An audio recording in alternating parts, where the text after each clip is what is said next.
Assalamualaikum warahmatullahi wabarakatuh. Hai anak-anakku semuanya, bagaimana kabarnya hari ini? Insya Allah semuanya sehat ya. Jangan lupa tetap patuhi protokol kesehatan yang telah dianjurkan oleh pemerintah. Gunakan masker dimanapun kalian berada dan tetap jaga kesehatan. Sebelumnya izinkan ibu memperkenalkan diri. Perkenalkan, nama ibu Nadila Aprilia dari Program Studi Pendidikan Bahasa dan Sastra Indonesia Universitas PGRI Semarang. Di sini ibu sedang melaksanakan magang 3 yang ditempatkan di SMA Negeri 1 Comal tercinta ini. Untuk beberapa pertemuan ke depan, kalian akan bersama ibu karena di sini ibu membantu ibu Yuyun untuk memberikan materi-materi pembelajaran kepada kalian semuanya. Baik, sebelum kita masuk ke pembelajaran, alangkah baiknya kita berdoa menurut agama dan kepercayaannya masing-masing. Berdoa, ibu persilakan. Berdoa selesai. Untuk semuanya, jangan lupa untuk mengisi presensi yang ada di Google Classroom dan ingat batas waktu yang telah ibu berikan ya. Baik, kita langsung saja masuk ke materi pembelajaran. Hari ini kita akan belajar bersama-sama mengenai teks eksplanasi. Jadi sebenarnya apa sih teks eksplanasi itu? Mungkin anak-anakku pernah merasakan atau melihat fenomena alam yang terjadi di sekitar kita. Contohnya begini, ketika sore ini langit mendung, kemungkinan akan turun hujan. Fenomena langit mendung itu bisa dijadikan contoh sebagai teks eksplanasi. Jadi sebenarnya apa sih teks eksplanasi itu? Teks eksplanasi yaitu teks yang berisi penjelasan tentang proses terjadinya peristiwa atau fenomena alam, sosial, budaya, atau yang lainnya. Sedikit tadi ibu mengulik materi pembelajaran kemarin mengenai teks eksplanasi dengan ibu Yuyun, dan anak-anakku semua juga sudah belajar mengenai pengertian teks eksplanasi, ciri teks eksplanasi, mengidentifikasi informasi penting dalam teks eksplanasi, dan struktur teks eksplanasi dengan Ibu Yuyun. Maka hari ini kalian akan belajar mengenai aspek kebahasaan teks eksplanasi dan pola pengembangan teks eksplanasi serta langkah-langkah menyusun teks eksplanasi. Dan materi yang akan kita bahas pada pagi hari ini mengenai aspek kebahasaan teks eksplanasi. Aspek kebahasaan teks eksplanasi dibagi menjadi dua. Yang pertama ada menggunakan kata yang bermakna denotatif. Ada yang udah tahu kan makna denotatif itu apa?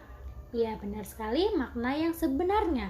Lalu yang kedua ada menggunakan kata teknis atau istilah yang memiliki makna khusus di bidang tertentu. Contohnya seperti ini, jika anak-anakku semua di sini membuat teks eksplanasi yang dibahasnya itu berupa fenomena alam, seperti kita ambil contoh saja gempa bumi. Maka istilah yang digunakan berupa lempeng bumi, vulkanik, geologi, tektonik, lava, magma, dan sebagainya.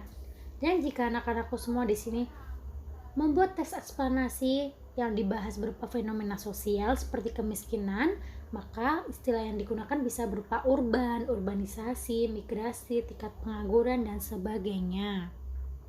Dan selanjutnya ada pola pengembangan teks eksplanasi.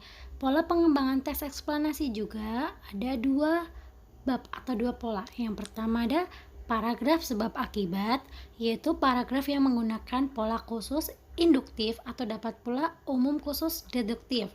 Nanti di file materi akan ada contohnya, karena jika dijelaskan di video ini maka kemungkinan akan panjang dan kalian sedikit bosan mendengarnya. Dan yang kedua ada paragraf deduktif atau umum khusus. Pada awal paragraf berisi kalimat utama yang merupakan akibat, kemudian di akhir paragraf berisi kalimat penjelas yang merupakan sebab. Dan untuk materi selanjutnya yaitu langkah-langkah menyusun teks eksplanasi. Menyusun teks eksplanasi yang paling penting atau yang paling utama adalah menentukan tema. Anak-anakku di sini bisa menentukan tema atau menentukan jenis eksplanasi yang akan dibuat. Misalnya tentang fenomena alam berupa proses terjadinya hujan, tsunami, maupun gunung meletus. Lalu bisa juga membuat tema atau jenis teks eksplanasi berupa fenomena sosial seperti proses terbentuknya paguyuban, proses terjadinya urbanisasi, kemiskinan, atau lain sebagainya.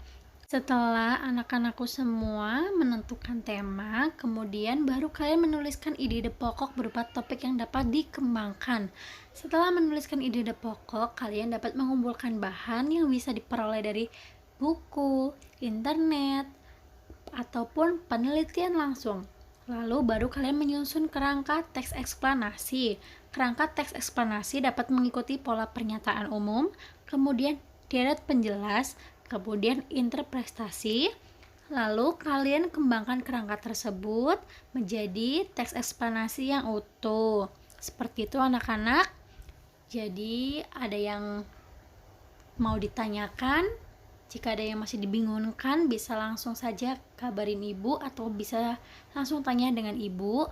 Anak-anakku semua, selesai pada hari ini materi teks eksplanasi. Untuk minggu depan atau pertemuan depan, kita sudah masuk di materi ceramah ya. Tetap simak baik-baik video ini, dan setelah ini kalian harus mengecek Google Classroom masing-masing karena ada penugasan untuk kalian. Dan ingat pula, perhatikan ada batas waktu untuk pengumpulan tugasnya. Sekian yang bisa ibu sampaikan. Kalian jangan lupa tetap belajar, jangan pernah berhenti belajar, karena sukses itu jalannya tidak mudah dan sukses itu tidak ada yang instan. Mohon maaf apabila selama video ini berlangsung terdapat tutur kata yang kurang mengenakan untuk anak-anakku semua. Wabillahi taufiq walhidayah. Wassalamualaikum warahmatullahi wabarakatuh.